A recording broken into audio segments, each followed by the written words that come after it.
Bienvenue, chers voyageurs, dans la caravane de la Gitane sans filtre pour votre horoscope qui couvrira la période du 5 au 22 juillet 2024. Alors si vous êtes Balance, ascendant Balance, ou si vous avez la lune dans le signe de la Balance, la nouvelle lune du 5 ou du 6 juillet 2024, en fonction de là où vous étiez, est plutôt en tension avec votre signe pour vous inciter à redynamiser vos ambitions, votre vie publique. Pendant cette période, le Soleil et la Lune se trouvent dans le secteur 10 de votre thème. Et la nouvelle Lune marque un moment de nouveau départ, d'initiative, de mise en place de nouveaux projets. Donc c'est une bonne période pour planter des graines, là, commencer quelque chose de nouveau et vous concentrer sur des objectifs personnels futurs. Donc le Cancer est un signe associé à la maison, à la famille, aux émotions, aux racines, et apporte des qualités de sensibilité, d'intuition, de protection, de soin. Il vous remet en contact avec vos besoins essentiels, émotionnels, avec votre sécurité émotionnelle et votre intégrité physique aussi. Ainsi que le confort domestique. C'est l'endroit où on a besoin de se sentir en famille.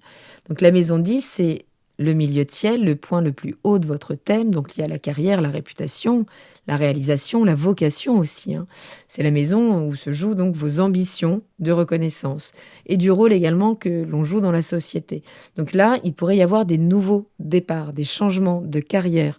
Vous pourriez commencer un nouveau travail, recevoir une promotion, envisager un changement de direction. Ça peut nous parler également d'une interaction entre la sphère familiale, privée, domestique et les choix professionnels. Les deux secteurs pourraient s'influencer. Donc vous pourriez chercher à trouver un équilibre entre des responsabilités familiales et des ambitions de carrière importantes.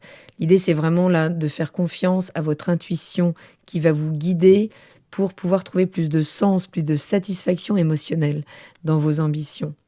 Donc il peut y avoir également une attention accrue là, sur votre réputation, votre image publique.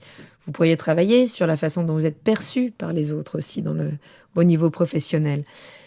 Prenez le temps là de déployer, de suivre votre instinct puisque vous allez être poussé vers de nouvelles possibilités, en tout cas des possibilités de carrière où vous vous sentirez davantage nourri émotionnellement et peut-être plus en sécurité aussi matériellement.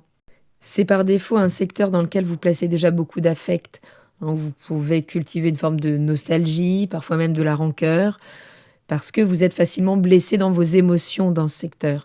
Et cette période, elle vous invite à gagner en sécurité émotionnelle autonome, de manière à ne plus vivre l'abandon dès qu'un projet ne se fait pas ou qu'un concurrent ou qu'un supérieur hiérarchique vient vous fragiliser dans vos systèmes émotionnels. C'est une période qui pourrait faire écho à des bouleversements, peut-être des changements de carrière, de réorientation autour de 2005, si ça fait écho pour vous, puisque c'est la dernière fois où il y avait eu 2 pleines lunes en Capricorne, en lien donc avec Saturne, où vous avez pu vivre à ce moment-là des événements en lien avec votre carrière, mais qui auraient pu mal finir, ou finalement des activités ou des projets qui se seraient arrêtés, mais avec une certaine frustration ou sans trop d'explications, et qui vous auraient fait gagner en maturité, en autonomie, peut-être d'un coup, mais tout en laissant quand même derrière des blessures qui pourraient se réveiller pendant cette période. Puisque là, cette réactualisation, elle se fait au carré des nœuds lunaires. Et vous êtes particulièrement concerné puisque vous faites partie de l'axe des nœuds. Donc, les réservoirs, le nœud sud, qui est dans le signe de la Balance pendant un petit bout de temps, vous fait vraiment travailler les vieilles patterns émotionnels qui fait que vous avez lissé votre personnalité pour ne pas créer de conflit ou ne pas avoir à vivre le conflit dans la relation. Sauf qu'à force de compromis, il y a une forme de colère qui a pu s'accumuler et qu'il faut aujourd'hui réinvestir dans ce nœud nord, mais de manière non pas colérique et dirigée vers l'autre, mais dans la création là de vos projets, de vos ambitions. Il y a l'idée de vous affirmer auprès du partenaire, d'aller finalement travailler la blessure identitaire, donc justement ces excès de diplomatie qui font que pour maintenir coûte que coûte la relation, on prend sur soi de plus en plus jusqu'à ne plus savoir qui on est dans la relation. Donc il y a une idée puissante d'affirmation où on n'aura pas vraiment le choix, on pourrait être mis face à des situations qui vous demande de vous affirmer et de cesser cet excès de lissage, de diplomatie, de compromis avec qui vous êtes. Surtout que Chiron est également dans ce secteur de votre thème, c'est-à-dire donc le secteur 7, et vient réveiller les blessures causées par la violence au sein des partenariats, au sein de la relation, qu'elle ait été portée par nous ou par le partenaire. Et attention, violence n'est pas toujours synonyme de point. Le silence peut être d'une infinie violence. Donc laissez là les choses faire écho en fonction de votre vécu.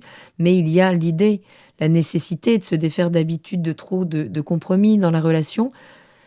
Et puis d'affronter finalement le conflit, l'affirmation de soi sans peur.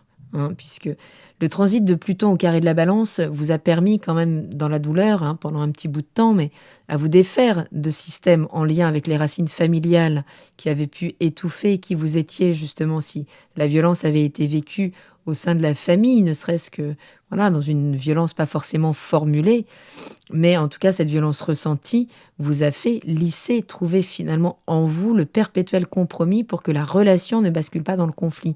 Et vous avez pu constater que ça ne fonctionne pas, puisque le conflit, il est nécessaire. Tout dépend de la forme que l'on va y mettre. Et un conflit qui ne s'exprime pas s'imprime intérieurement. Donc là, ces blessures, peut-être profondément logées dans l'inconscient, elles vont être réveillées par soit une rencontre, soit des dépenses à faire, des investissements à faire.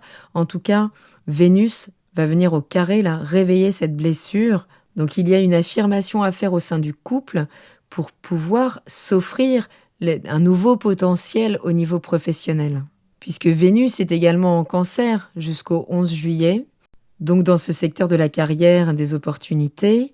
Et là, peut concrètement vous amener donc soit des rencontres émotionnelles, sentimentales, qui pourraient s'avérer peut-être plus solides qu'elles n'en ont l'air dans le temps, puisque tout ça est soutenu par Saturne, donc la longévité, la structure, ou des opportunités générant de l'argent concrètement, ou occasionner des dépenses pour prendre votre expansion en termes de carrière.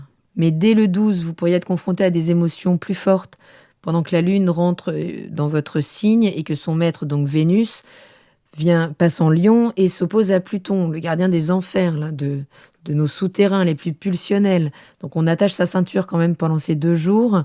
Là, vous pourriez faire donc soit des rencontres électrisantes qui pourraient venir transformer l'histoire, mais sans qu'on l'ait prévu. Donc c'est pas forcément simple. Peut-être découvrir des secrets insoupçonnés là qui viendraient ébranler vos structures. Mais juste, ça peut être des rapports de force très puissants, en fait. Ou quelqu'un qui essaye de vous soumettre à ces systèmes.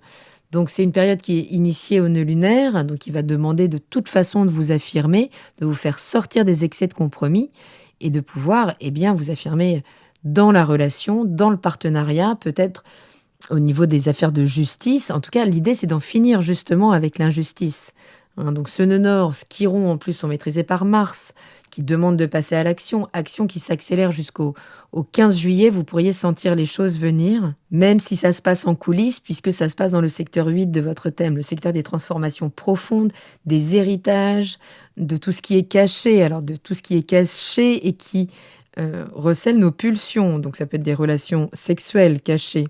Donc on peut parler d'adultère ici, ça peut être donc des héritages, des partages de dividendes, si vous êtes associé et qu'il y a des bénéfices à partager. En tout cas, les événements s'accélèrent puisque le 15, Mars et Uranus aligneront leurs énergies plutôt fulgurantes, donc dans ce secteur de votre thème, dans le signe du Taureau. Donc là, tout s'accélère, c'est vraiment transformation profonde, partage de biens. Donc en Taureau, on est en lien avec la terre, le patrimoine, le corps, peut-être donc les racines, des événements qui se précipitent dans ce secteur en aspect de tension, mais relative, c'est-à-dire plutôt irritante que souffrante.